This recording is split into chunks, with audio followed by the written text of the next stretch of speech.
ക്രിസ്തുവിൽ സ്നേഹം നിറഞ്ഞവരെ, ഉറപ്പ് കൊടുത്തതാണ് പരിശുദ്ധാത്മാവ് ശിമിയോന് രക്ഷകൻ്റെ മുഖം ദർശിക്കുമെന്ന്. അതുകൊണ്ട് തന്നെ വർഷങ്ങളായി ശിമിയോൻ കാത്തിരിക്കുകയാണ് രക്ഷകൻ്റെ മുഖം ദർശിക്കുവാനായിട്ട്. ഈ കാത്തിരിപ്പിന് ഒരു പ്രത്യേകത കൂടെയുണ്ട്. ഒരുക്കത്തോടു കൂടെയുള്ള ഒരു കാത്തിരിപ്പായിരുന്നു.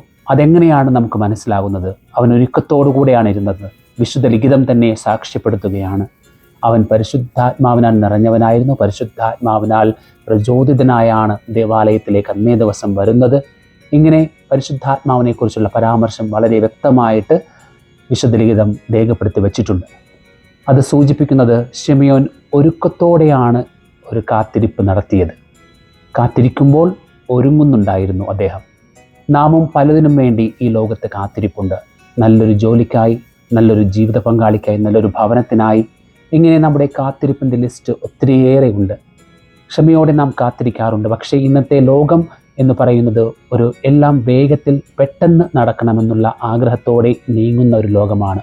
ഒരു ഇൻസ്റ്റൻറ്റ് കോഫി ഉണ്ടാക്കുന്നത് പോലെ, ഒരു മൈക്രോവേവിൽ നാം ഭക്ഷണം പാകം ചെയ്യുന്നത് പോലെ എല്ലാം പെട്ടെന്ന് നടക്കണമെന്നുള്ള ആഗ്രഹത്തോടെ മുന്നോട്ട് പോകുന്ന ഒരു ലോകമാണ്. ഇവിടെ ഒരുക്കത്തിന് വലിയ പ്രാധാന്യം ഉള്ളതായി തോന്നുന്നില്ല. നാം കാത്തിരിക്കുമ്പോൾ, ഒരുക്കത്തോടെ കാത്തിരിക്കുമ്പോൾ ദൈവം നമുക്കായി ഒരുക്കിയിരിക്കുന്നത് ഏറ്റവും നല്ലതാണെന്നാണ് ശിമയോൻ്റെ ജീവിതം നമ്മെ പഠിപ്പിക്കുന്നത്. അതിനാൽ എന്തിനു വേണ്ടിയാണ് നിങ്ങൾ കാത്തിരിക്കുന്നതെങ്കിലും ഒരുക്കത്തോടെ കാത്തിരിക്കുക. അതിനുവേണ്ടി അധ്വാനിച്ചു കൊണ്ടിരിക്കുക. ഒരുക്കത്തോടെ ക്ഷമയോടെ കാത്തിരിക്കുക. ദൈവം നമുക്ക് ഏറ്റവും നല്ലത് തന്നെയാണ് വെച്ച് നീട്ടുവാൻ പോകുന്നത്. രണ്ടാമതായിട്ട് ശിമിയോൻ രക്ഷകനെ ദർശിച്ചത് ഏറ്റവും സാധാരണ മാതാപിതാക്കളിലായിരുന്നു. ഏറ്റവും രാജകീയമായിട്ടുള്ള ഒരു പ്രൊസഷൻ, ഒരു വിളംബര ജാതിയൊന്നും അന്നേരം നടക്കുന്നില്ല.